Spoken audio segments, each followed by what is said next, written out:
Hey, everybody. This is me, Bishop John Seldes here for another opportunity, another episode, another installment on one of the things I love to do is to talk to people and talk to people about the stuff I like to talk to people about. That's what I like.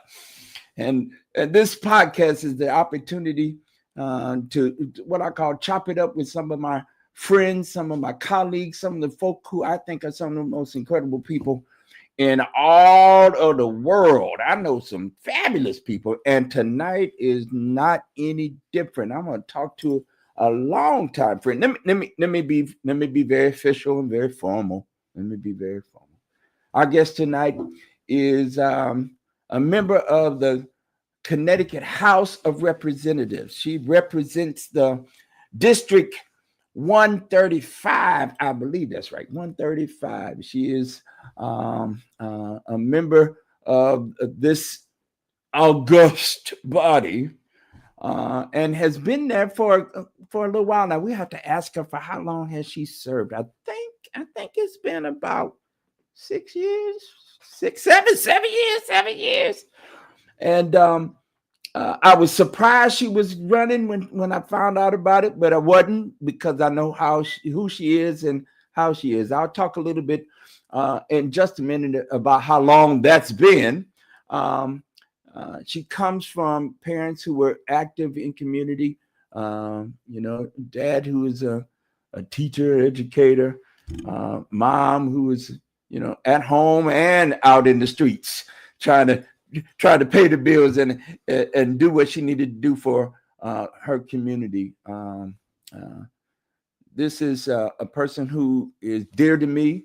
Her and her beloved are close enough. I think I can call them friends.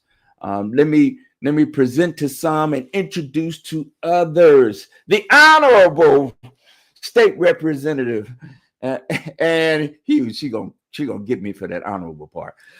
How you doing? I am well, and thank you, Bishop Seldes, for having me on this crucial podcast or streaming, especially at this moment. Boy, we are in a moment, so I appreciate Absolutely. I appreciate you back. First of all, let me talk about our beginnings. I think Pamela and I, my beloved, and I and our family landed here 25 years ago in Connecticut.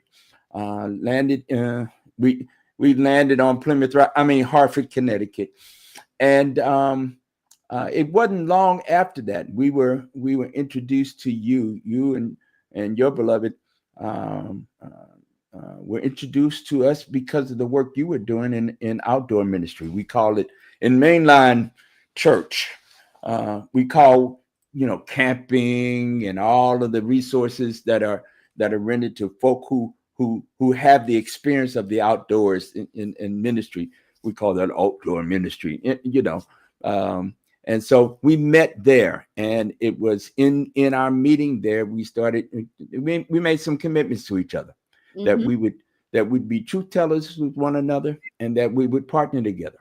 That's right. And here we are 20 plus years later doing that very thing. And I can't, let me say one more thing. I cannot say that we have any stronger, any committed state representative who's on our team than you, and I'm sorry, Representative Hughes. You can call me. That every time I turn around, even if you didn't get the specific invite, you show up and you're there with bells on. What can I do? How can I help? Let me bring up one or two or three friends. And I want to say that from the onset. Here in Connecticut, we have a lot of people who represent a lot of things. But you have been one and have been an advocate since when you hit Hartford and hit the rotunda. You've been working for the folk, not only in your district, but across this state. And I just got to say thank you for what you do for all the different peoples of this state of Connecticut. Thank you. Thank you. Well, it is way more fun to be in the trenches with you than on the outside looking in. And, we are a coalition and community builders together, right? And we feel a real calling to this work, especially now when there's so much harm, you know, wreaking havoc to especially the most vulnerable. So, I am really proud to be partnering with the public voices that have been leaders in the movement. I'm like, we white people need to stand beside and stand behind the leaders, and so that is what I've tried to do. And has done a good job of it too. I'm me and and tells us what's happening on the inside. Some people hold that, that's that they hold that, for whatever purpose that they have, sometimes for nefarious purposes. But that's not you. You'll say, hey, they're meeting in the back, they're talking about this. Let me go see what they're talking about, and I'll come back and tell you. I mean let me be minding my own business, and I'll get back to you. Yeah, no, that's right. well, we need to activate the public power, right? Not just the political power, but the public will. And so we need partners, outside those chambers. And quite frankly, I'm kept pretty far from the inner chambers, you know, but I've also cultivated a lot of relationships and a lot of trust over the past, 7 years of being an elected official to just be about the work, just be about good policy. We only have this moment right now to do whatever we can to protect our people, fund our services, and do the right thing. So let's be about that. So let's talk a little bit. I'd love to just dive in a bit around your journey to public service in this kind of way. You've been out there. You've of course, there's the very, very personal artsy fartsy part of you, who I know a little bit about. Yeah, a little bit Uh, artsy. Yeah, that's right. and then you got this political science mind. That's some of how where we connect as well. I was a religion major and a poli sci minor in undergraduate school, so I was an got a art little bit of major, that. poli sci minor in undergrad too. This There is you it. go. And then I when I came to know who you were, I found out you are also a social worker. Hmm. Also had this social worker in your history. So talk about the trajectory and the journey from that kind of service, all right, into public service in the way that you have for the last 7 years in the state legislature. Yeah, well, I think we met when I was still really immersed in outdoor ministry, and I loved the mission of our outdoor ministry center, Silver Lake Conference Center, that Tim and I had the privilege of co-directing for about 12 years, and it's to create leaders for the church and for the world, right? To love God, love your neighbor, love yourself, love creation, and to really create an environmental justice, inclusive, racial justice, equity lens, and develop leaders. Um, but somewhere in there, I felt like was not using all my gifts, and so I went back to grad school, got my master's in social work, and really in that organizational, policy, community systems kind of level. And I've always been interested in that. And as I started to work in that space around affordable housing, around access to health care, around economic and racial disparities, that I really started to see that this is policy violence that we have not just enabled but literally been complicit in allowing in our state and in our country. And after the 2016 election, like so many others of the first Trump presidency, I was along with our environmental justice director, Pam Foxley Arifian at the time, we were devastated because we, whether it's being in the climate justice space or, you know, whatever space, we knew this was going to be devastating. That first Trump administration, we knew the Supreme Court was going to fall. We knew what the implications were, and we were devastated, along with leaders like yourself. And I looked around and I saw, well, who's representing me? And I'm like, mediocre old white guys. And I thought, well, I can do better than this. And so I got some training. I really connected with really good people to run my campaign, but to be an authentic voice, bringing real live in the trenches experience, knowing what these implications were, and really believing that on the statewide level, this is where the rubber can hit the road. Like, we can really protect people and be a laboratory of how good democracy and good governance can work on the statewide level, even when so much of our federal systems are failing us. And again, that's been a deliberate strategic plan for a long time. I don't think a lot of us realized the backlash of the Obama years and how that had been building and strategically planning. We thought we were good. We were a little bit asleep, during those years. And I think in terms of what was really under threat. And we woke up to a shock. And we've kind of been in it ever since. and really, to me, trying to mobilize public power in a way that our generations have not seen. I think we saw it during the civil rights movement, which I was born out of, but we really didn't see that carry forward. And I don't think people really saw that public power in transformative ways, because it was a possibility and then it dissipated. There was a lot of fear and intimidation, and that, and there was a little bit of economic, there was a little bit of economic growth for some people, and that was enough, right? Some profit of some people, that was enough. And then we wake up on the other side of a couple of really deliberate financial crashes, and then all kinds of systems start to uncover predatory lending and who's exclusive housing and for-profit healthcare and property funded public education, like property tax funded, which is kind of unconstitutional, but we do it anyways, right? So here's all these layers.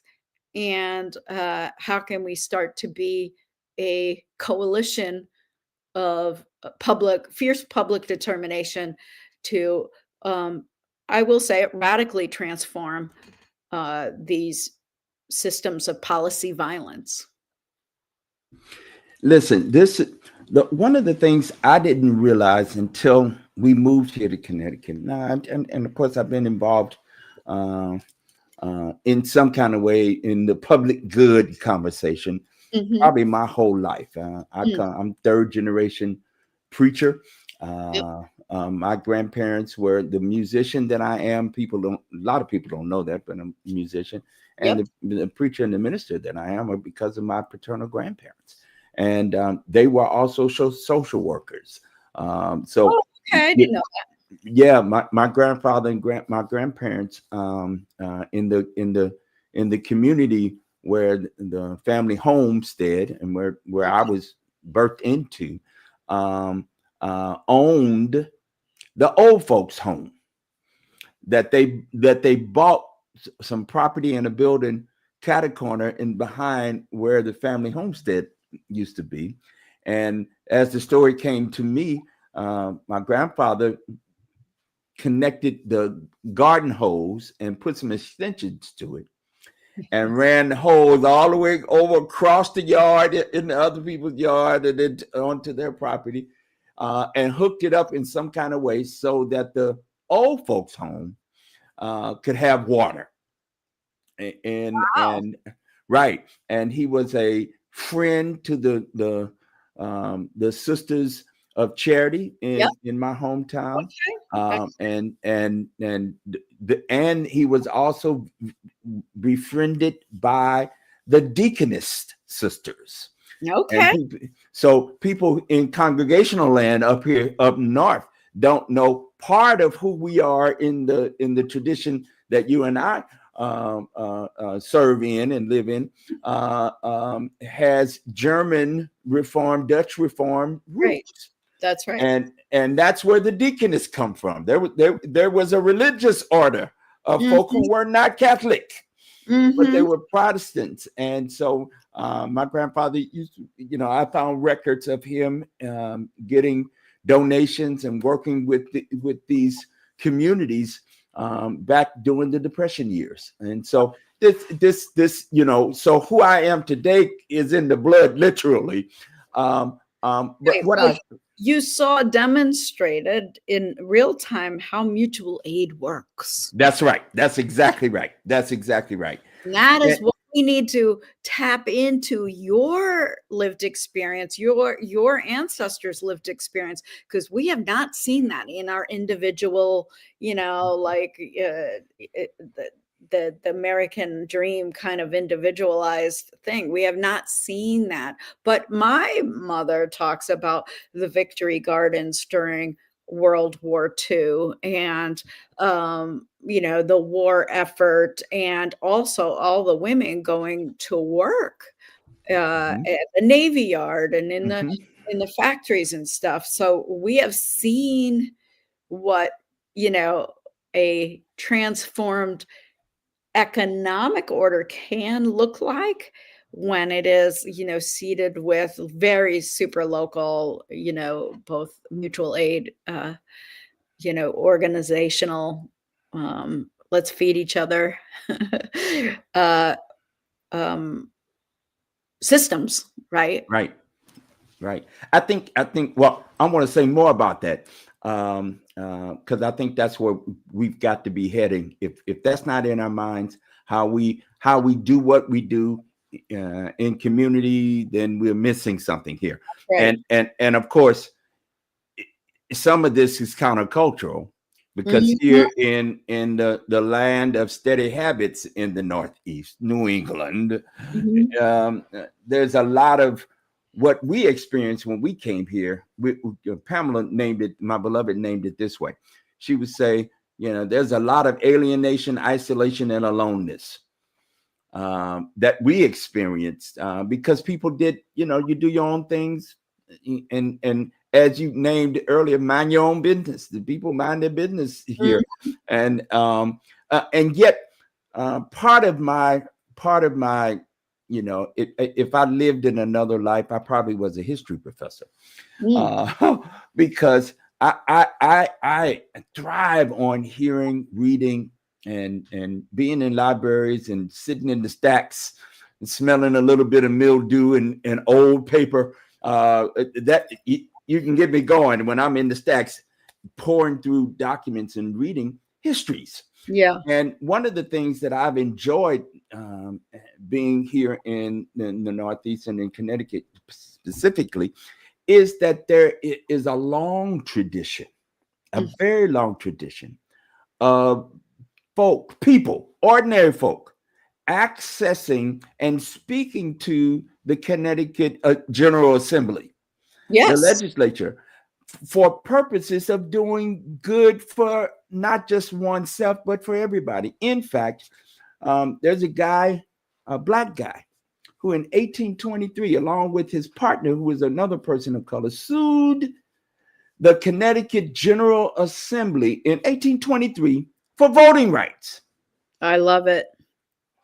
Now, That's now what I mean, this how states could be, a model of democracy, on a very localized level. It might be the only way to save us now. yeah. Now let me just say, he lost the suit, Oh, damn. Right. It took another 52 years by 1870 when, in fact, the 13th, 14th, 15th Amendment was ratified before black men, let's be clear, women took them a little bit longer to get the right to vote. But black men got the right to vote here in Connecticut like they did in the country. However, what I'm fascinated with, and I have been fascinated since our arrival here 25 years ago, is how often and how much just regular folk engage the governance systems. That's right. In order to further their efforts to be community in community. And that tradition existed 200 and 300 years here in this place. And so I am buoyant that when I get tired, I think about some of these folk who didn't have the internet. Let me go back to my day. They didn't have, mimeograph machines. See, I go back and I can date that. I was telling my granddaughter, I'm a grandfather. I was telling my granddaughter, I remember the day we didn't have cell phones and microwaves. That's right. You stood at the counter and picked up the phone. And back in the day when I had come of age, if I wanted to have a private conversation, you had the real long cords and they would stretch to the bathroom. That's right. I shut the door to the bathroom. That's right. To have my private conversation. Right. That's right. So, but these ideas of being for community, doing things, going up to the Capitol and saying, "Hey, y'all need to make something right, and let's talk about how do we make it right." And there's a long history of righting and wronging. I'll tell you one. I'll go one further. There was a period of time here in Connecticut that Black people could not get educated. There was a law that got passed. That's right. And for a 5-year period, now it was very nuanced. This was involving Crudis Crandall, right? And the effort to educate Black young women at the time during the 1830s.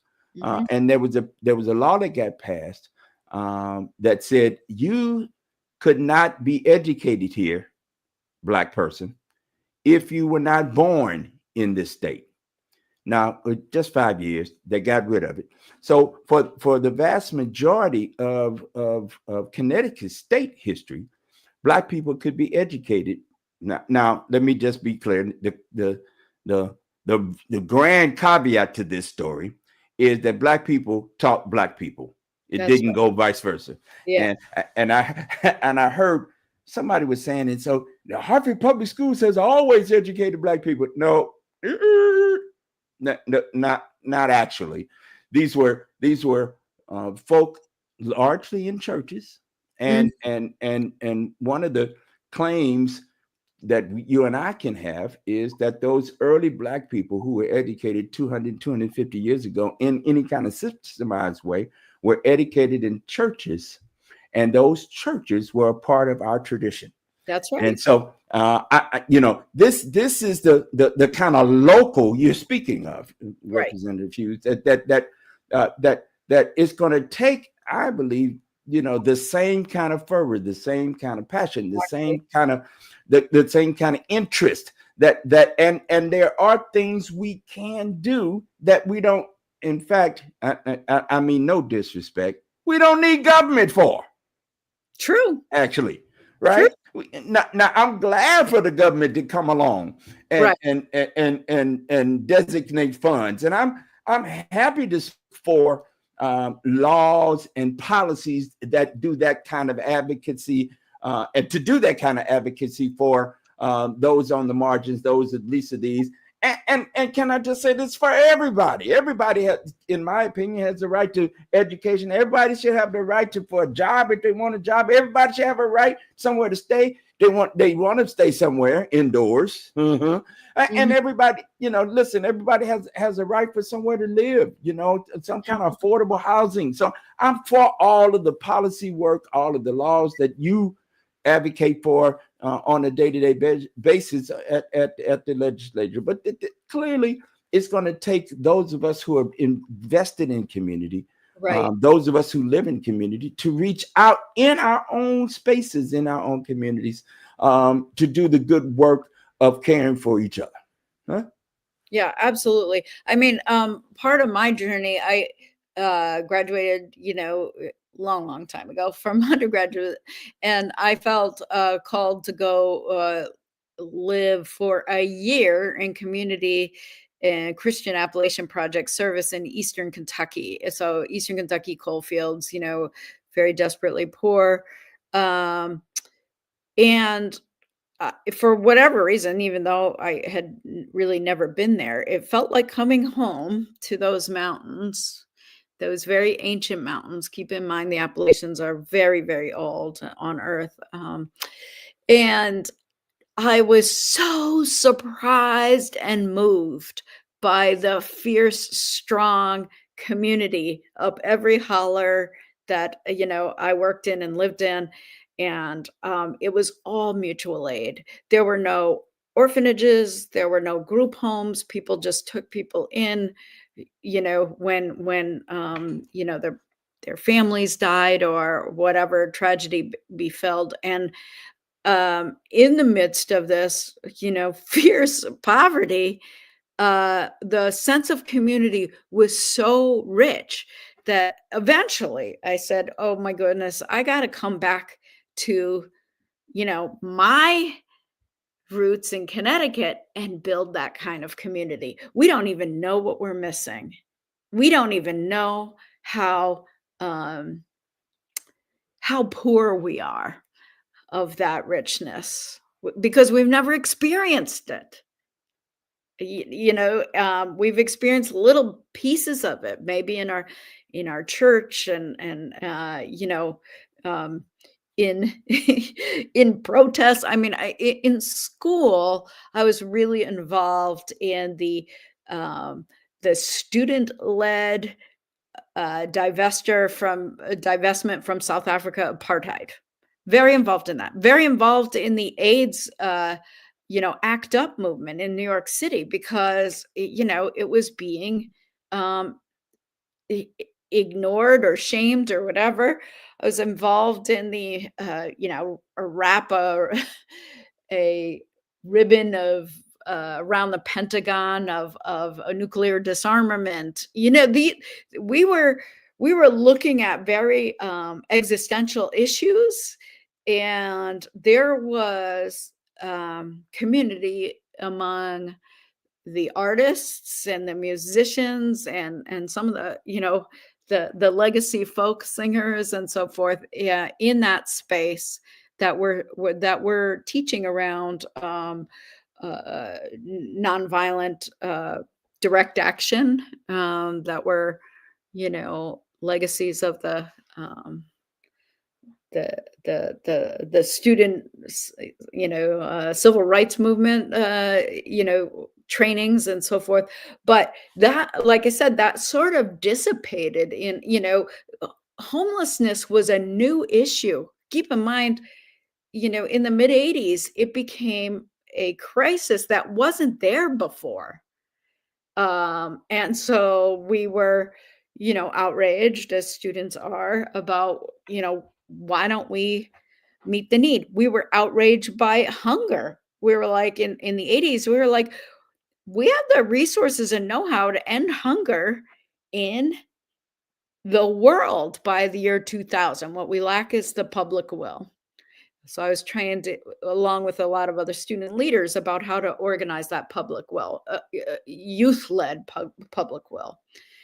And that kind of took its, journey to Eastern Kentucky and then back, but realizing that in our relatively, or I should speak for myself, in my relatively privileged, you know, um, landscape that I returned to, we were missing so much of, that lifeblood.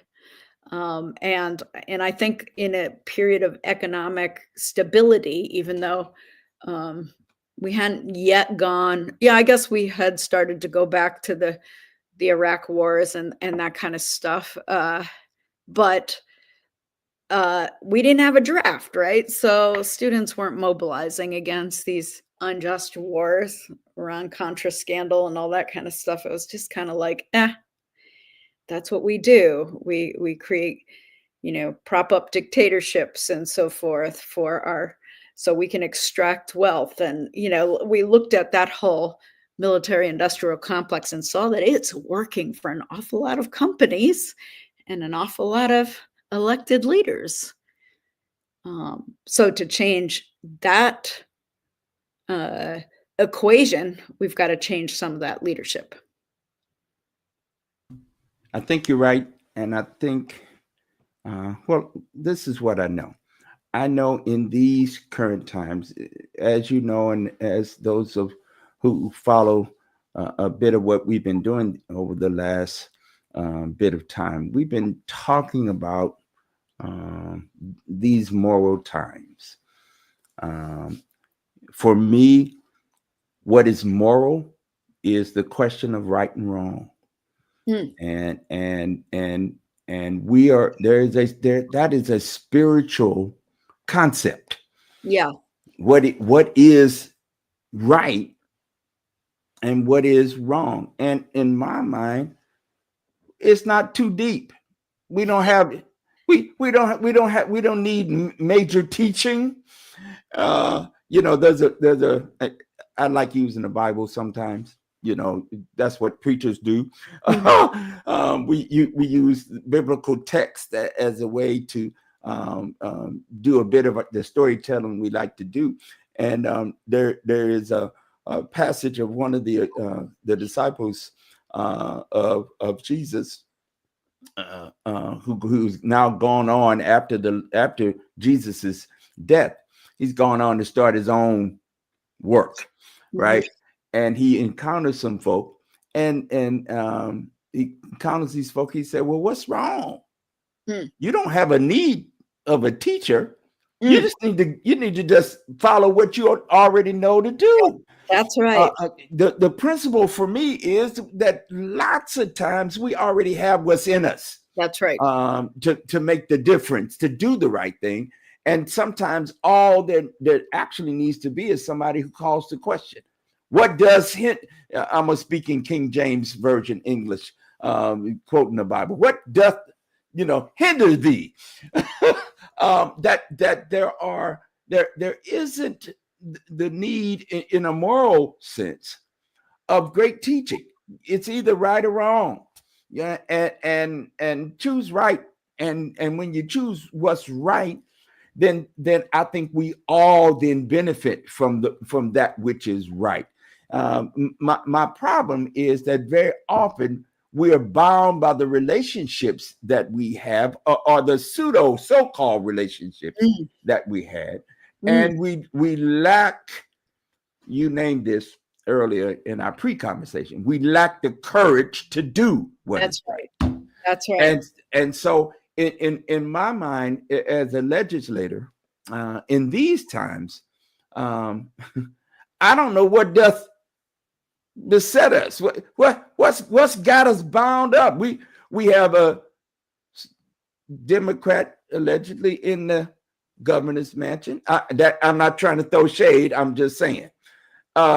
We have the one side of the legislature, the Senate, that's one party majority. And then, of course, we have your chamber. Majority. What the problem is? What is what the problem is? And yet, things that I would think that it's no brainer. Healthcare. That's right. For everybody. Everybody. as a human right. Let's feed the kids. Feed Let's them. feed them while they're at school with us. We know how many we have. We did it during the pandemic. Let's do it now. Like, we did a lot during the pandemic to organize our own supply chains, whatnot, to get everybody vaccinated, whatnot. We know how to do this. It's not a big logistics problem for our little 3.6 million people. We're not Texas. We're not spread across, hundreds and hundreds of miles. We got this little state. Let's figure it out. Let's feed the kids. Let's access, basic and preventive health care, whatever public option, whatever we need to do. Single payer, let's go. And that's as you know, you just thrown the gauntlet down and we got a battle. And what I have said often, Rep Hughes, what I've said often is, listen, we're a small state, but we have access, so I can just land in the legislative office building and say, where is my legislator? That's right. You have access. And go knock on the door.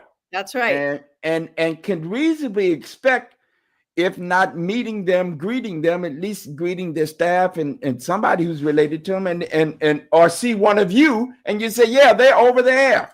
Let me take you to them. And yet, Rep Hughes, that there are very often these touchstone, what I think are no-brainer issues that in fact become real battlegrounds. Yes.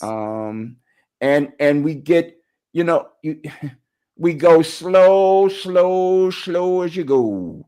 That there are incremental progressive.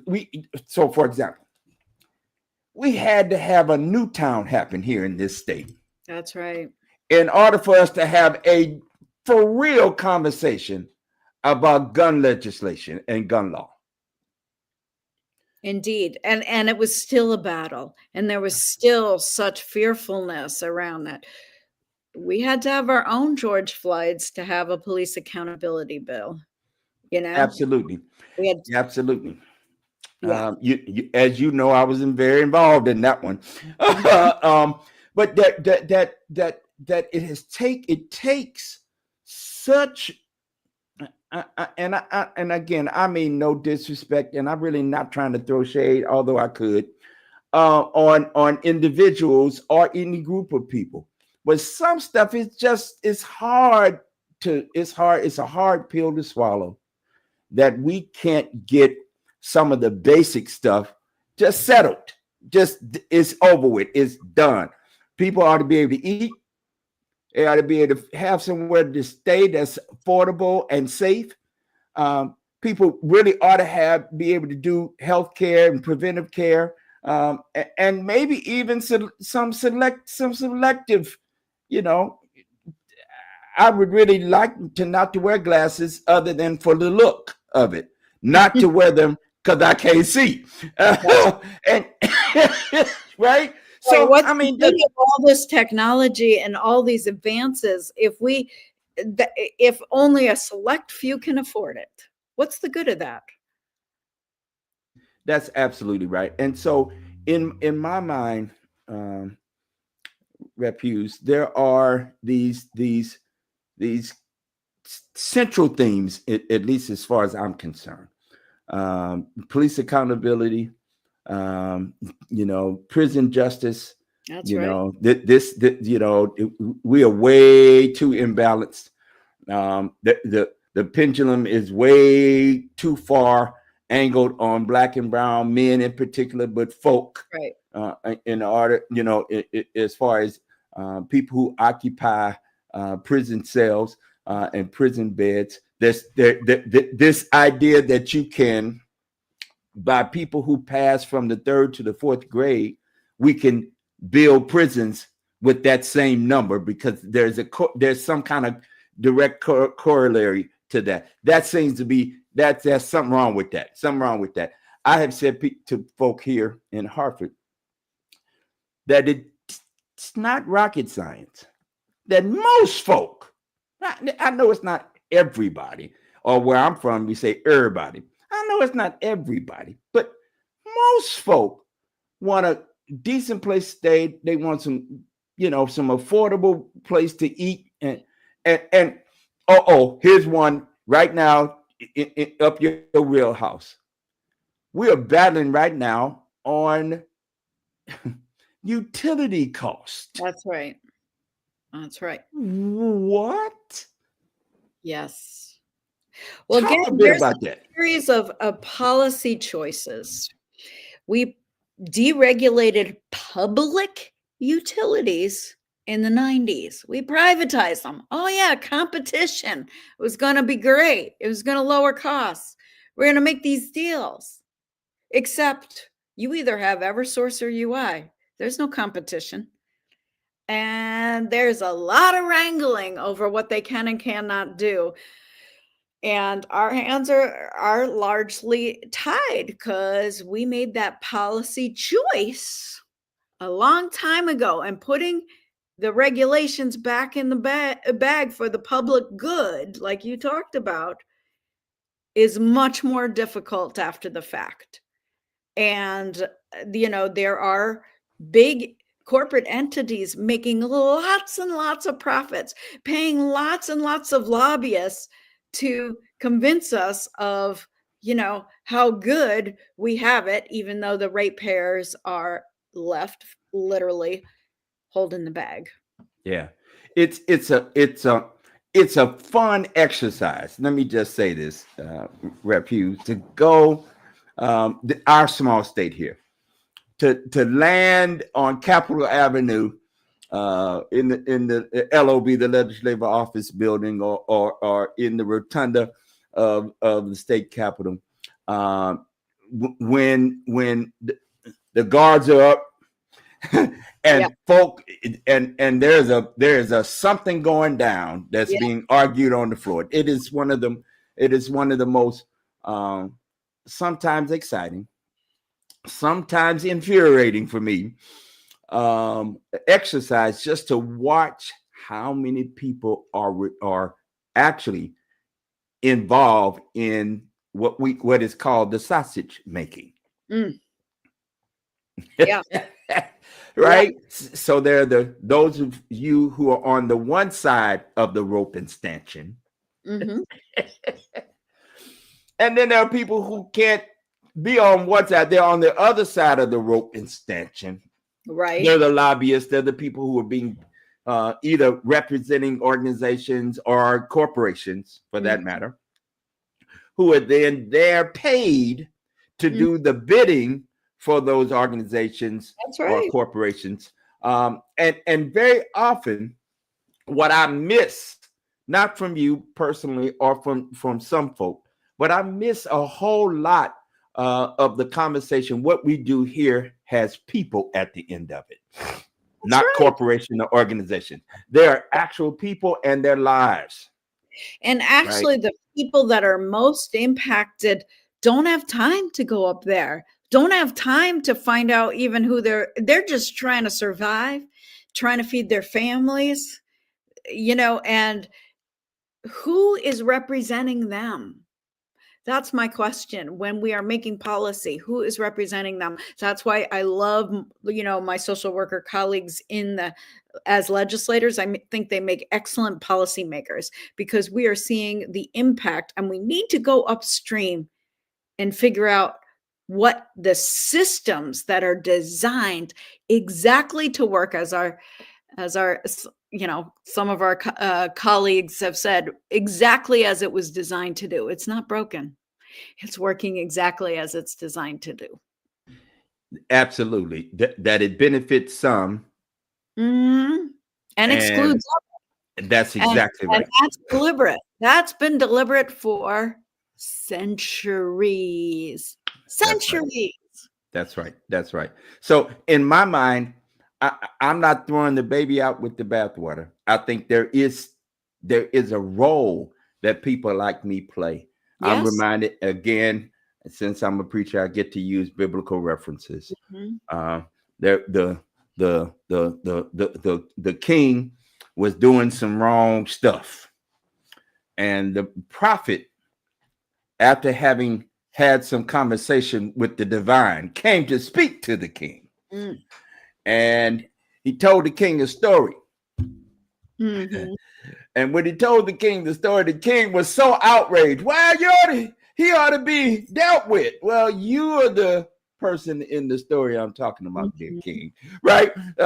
And of course, King David at that time heard the prophet Nathan and did his own version of repentance. It is the role, I believe, then, of those of us who have such the call, and you use that language early on, to say, hey, I was I gotta speak, and I gotta speak because this is the right thing to do. I heard a clip just the other day of Dr. King, who for me is arguably one of the greatest American heroes that this country has ever produced, and certainly I got to put him on the up there real high amongst preachers and black preachers, but Yes. preachers in general. So, and this was literally the time period of the clip that I'm referencing, is right after his speech at the Riverside Church, April 4th, 1967. 1 year before he was assassinated, he was killed, gunned down in April 4th, 1968 in Memphis.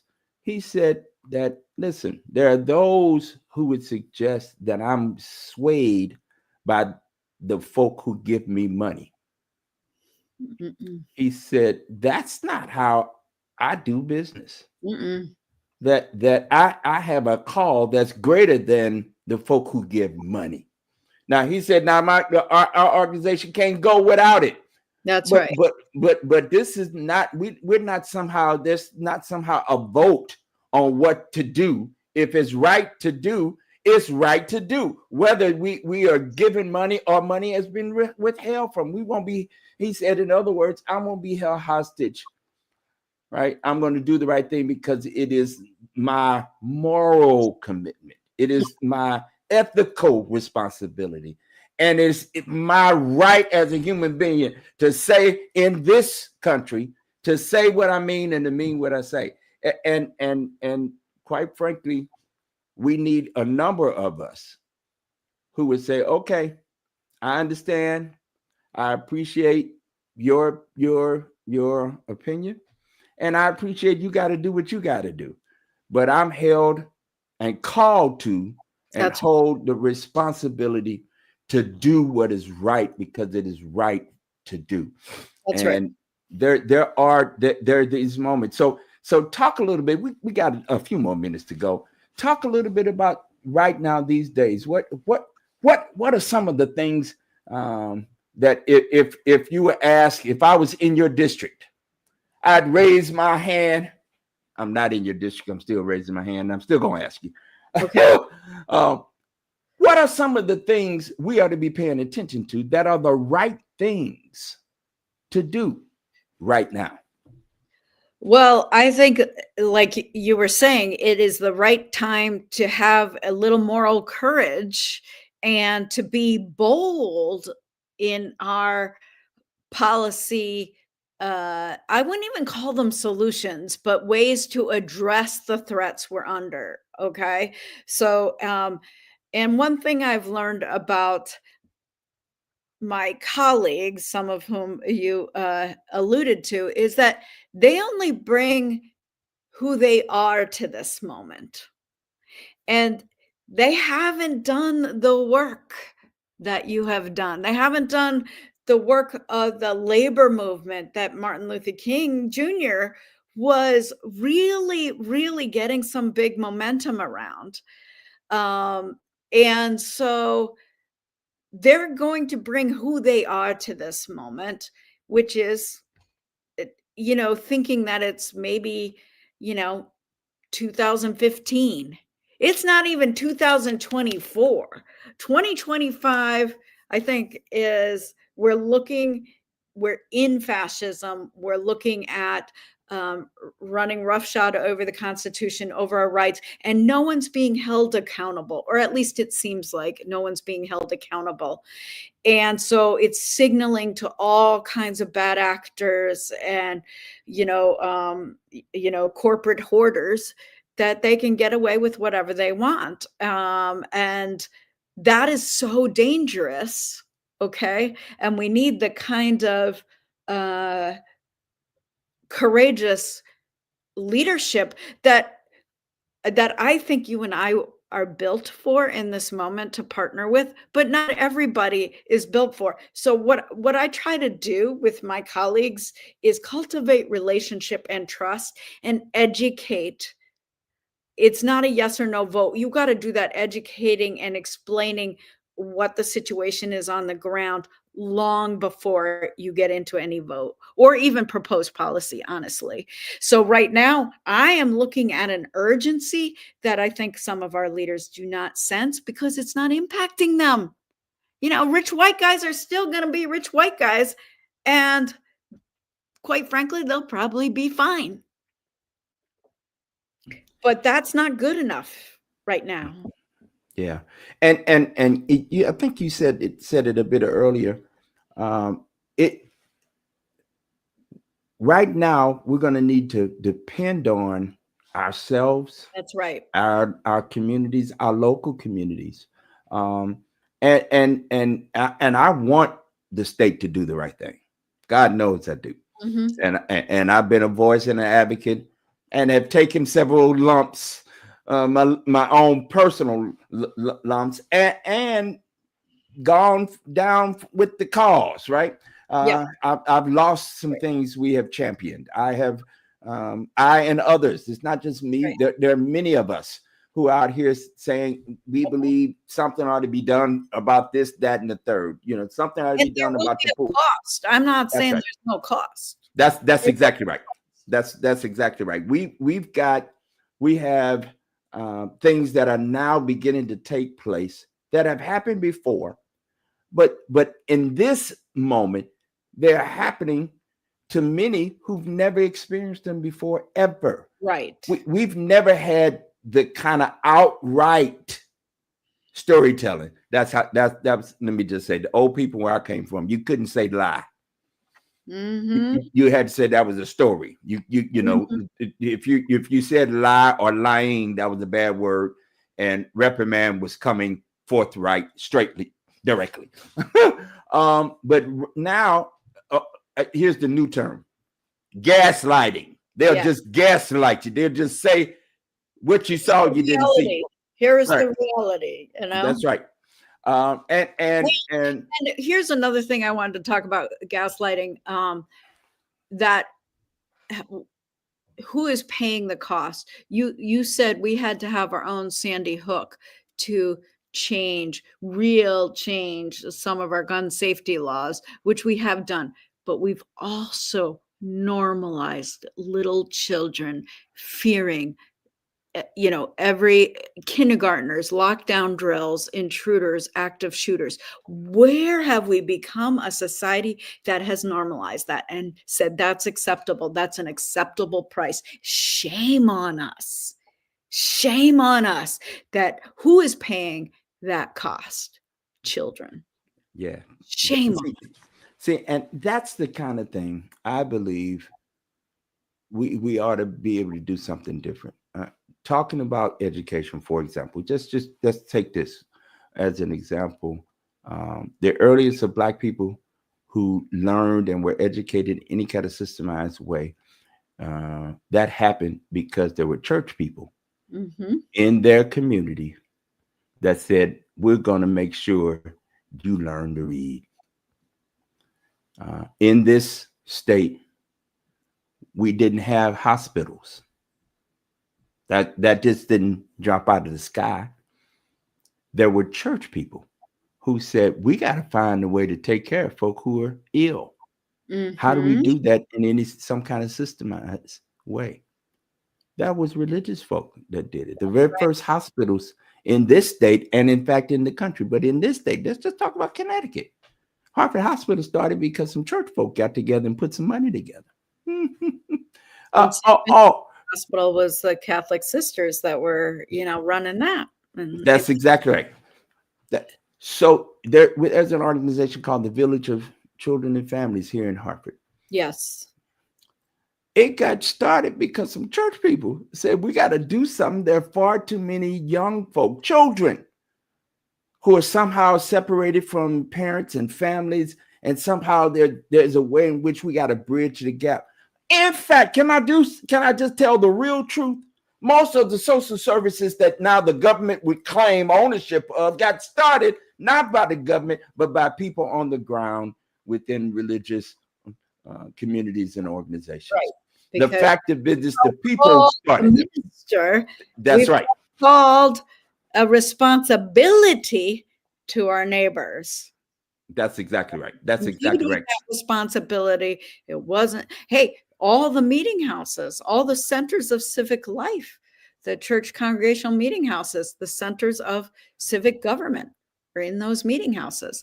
Okay, how are we going to pay for roads and bridges and schools and little militias to defend ourselves? Don't get me started. Listen, hey, Rep, don't get me started on that, because we like to tout that Second Amendment, the right to bear arms, but we forget that was about the militias against the organized state. That's in the Constitution. They call Connecticut, one of our monikers is what? The Constitution State. Right. We were one of the first and oldest constitutions, like for the state, so so that's where the state could be a laboratory. But you're right. It doesn't have to be, state seated, like grown. It could be mutual aid that is taken over. I mean, I just think that we should, as a state, and here's, coming from a wealthier district, I talk about tax justice all the time. If our wealthier, constituents can see where their tax dollars are going towards helping our local communities educate our roads, our bridges, our dams, our water quality, our sound, our open spaces, would our multimillionaires with a quarter tax on the upper marginal tax rate be willing to fund school meals for everybody? Heck yes. That's my point, is like when we see the results in our communities increasing the well-being of the entire public good that we all benefit from. We all go to the same hospitals. We don't have our own individual hospital. We don't have our own individual teacher that we self-fund to teach ourselves. We are all benefiting from, our water testing and our dams and our reservoirs and whatever. So we're together in this kind of micro community that we could self-fund if we had the will. And I think there's where we have to land. We have to land around this conversation of what is public good. Yeah. What does, so questions about safety have to become public safety issues. That's right. And that's just not about guns, right? Public safety for me is those who are unhoused in winter here in particular. It's great in New England for about 4 to 4.5, 5 months. Yeah. But the rest of them 12 months, the rest of them 7, 6, 7, 8 months, it's cold up here. And then we got inclement where it snowed. Did you know it snows in Connecticut? Yes, it snows in Connecticut. And there's ice and stuff. So this is the living on the street for most should not be an option unless you just absolutely want to.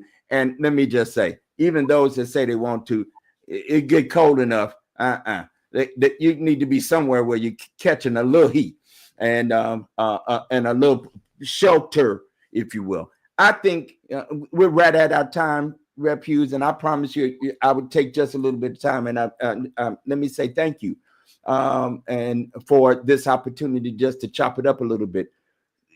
in this last few moments, what would you say to folk when the question is, where do you see your contribution, your effort in these next?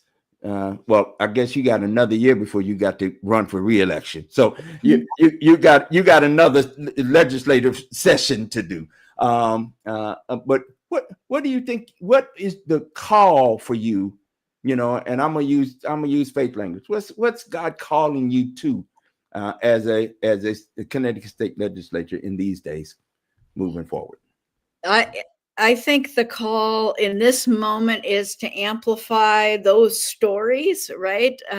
Those voices of that help us build community, that help us to trust each other and to see each other's humanity, to see each other's divine. And if I can help amplify that to my colleagues, if I can help, and this is what I've been doing the last few years, is to help build the bench of fierce, policy makers that really want to take on the systems that have been designed to deliberately exclude and harm people.